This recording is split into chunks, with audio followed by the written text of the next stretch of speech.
রূপপুর পারমাণবিক বিদ্যুৎ কেন্দ্রের চূড়ান্ত ধাপের পরীক্ষা নিরীক্ষা শেষ পর্যায়ে রয়েছে। আগামী মাসে জাতীয় গ্রিডে পরীক্ষামূলকভাবে প্রায় ৩০০ মেগাওয়াট বিদ্যুৎ সরবরাহের প্রস্তুতি নেওয়া হচ্ছে। তবে এর আগে প্রতিটি পরীক্ষার ফল পর্যালোচনা করে অনুমোদন দেবে বাংলাদেশ পরমাণু শক্তি নিয়ন্ত্রণ কর্তৃপক্ষ। বিজ্ঞান ও প্রযুক্তি মন্ত্রণালয় এবং রূপপুর বিদ্যুৎ কেন্দ্র সূত্র বলছে, প্রথম ইউনিটের চুল্লিপাত্রে পারমাণবিক জ্বালানি প্রবেশের কাজ গত ১২ মে শেষ হয়েছে। চলমান পরীক্ষা শেষে চুল্লিতে নিয়ন্ত্রিত বিভাজন বিক্রিয়া এবং উৎপন্ন তাপ দিয়ে বাষ্প তৈরি করে টারবাইন ঘোরানোর মাধ্যমে বিদ্যুৎ উৎপাদন শুরু হবে। এর মধ্য দিয়ে বাংলাদেশ বিশ্বের ৩৩তম পারমাণবিক বিদ্যুৎ উৎপাদনকারী দেশ হবে। আগামী ডিসেম্বর মাসের মধ্যে বাণিজ্যিক বিদ্যুৎ উৎপাদনের পরিকল্পনা থাকলেও কর্মকর্তারা বলছেন ৫ মাসে তা নাও হতে পারে। প্রথম ধাপে ২০৪৬টি এবং দ্বিতীয় ধাপে ৯০টি পরীক্ষা উত্তীর্ণ হয়েছে। দ্বিতীয় ধাপের শেষ পর্যায়ে আরও জটিল ১৮টি পরীক্ষা বাকি আছে। টানা ৭-৮ মাস পরীক্ষামূলক উৎপাদন চলার পর আগামী বছর পূর্ণ ক্ষমতায় বিদ্যুৎ সরবরাহ করা সম্ভব হবে। Nuclear power plant company Bangladesh লিমিটেডের ব্যবস্থাপনা পরিচালক মোহাম্মদ জাহেদুল হাসান জানান, প্রতিটি ধাপ সংবেদনশীল ও নিরাপত্তা নির্ভর হওয়ায় ফলাফল বিশ্লেষণ ও নিয়ন্ত্রণ কর্তৃপক্ষের অনুমোদন সাপেক্ষে পরবর্তী ধাপে এগোনো হয়। তাই আগে থেকে নির্দিষ্ট করে উৎপাদনের সময় বলা কঠিন। পরীক্ষা নিরীক্ষার সব তথ্য নিয়ন্ত্রণ কর্তৃপক্ষের কাছে জমা দেওয়া হয়।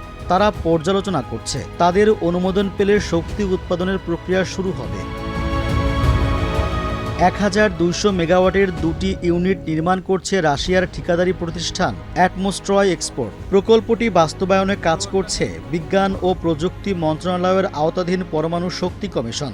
কমিশনের অধীনে পরিচালনার কাজটি করছে nuclear power plant company Bangladesh limited. Rooppur বিদ্যুৎ কেন্দ্র সূত্র বলছে, পারমাণবিক বিদ্যুৎ কেন্দ্র থেকে ২৪ ঘন্টা সমান হারে নিরবচ্ছিন্ন বিদ্যুৎ পাওয়া যাবে। প্রতি ১.৫ বছর পর নতুন জ্বালানি দিতে হবে। নতুন জ্বালানি ঢোকানো ও রক্ষণাবেক্ষণ মিলে একটি ইউনিট সর্বোচ্চ ২ মাস বন্ধ থাকতে পারে। ব্যবহৃত পারমাণবিক জ্বালানিতে থাকা ক্ষতিকর তেজস্ক্রিয় পদার্থ বিশেষ নিরাপত্তার মাধ্যমে রাশিয়ায় নিয়ে যাওয়া হবে। রাশিয়া তা প্রক্রিয়াজাত করে মাটির ৪০০ মিটার নিচে পুঁতে রাখবে। এ বিষয়ে ২০১৭ সালের ৩০ আগস্ট মস্কোতে চুক্তি হয়েছে। তবে বর্জ্য অবিলম্বে না পাঠিয়ে রূপপুরে ১০ বছর পর্যন্ত নিরাপদ রাখা যাবে। জাহাজ ভাড়া সহ অন্যান্য খরচ হিসাব করে এর বাণিজ্যিক প্রক্রিয়া চূড়ান্ত করা হচ্ছে।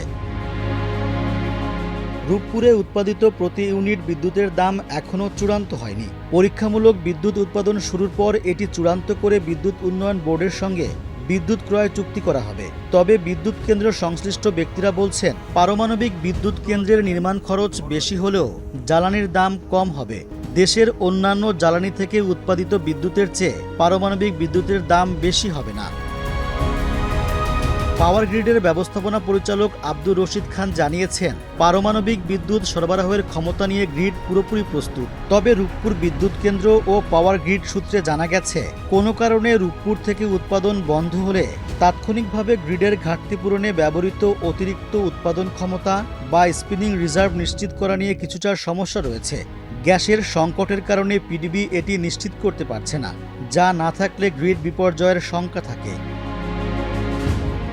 যদিও পিডিবির চেয়ারম্যান মোহাম্মদ রেজাউল করিম প্রথম আলোকে জানিয়েছেন, প্রথমে খুব কম হারে উৎপাদন করবে, তাই স্পিনিং রিজার্ভ নিয়ে কোনো সমস্যা হবে না। জাতীয় গ্রিডে বিদ্যুৎ সরবরাহ শুরুর সময় রাষ্ট্রীয়ভাবে আনুষ্ঠানিক উদ্বোধনের কথা ভাবছে রূপপুর কর্তৃপক্ষ। এতে বাংলাদেশ ও রাশিয়ার প্রধানমন্ত্রী যুক্ত থাকতে পারেন।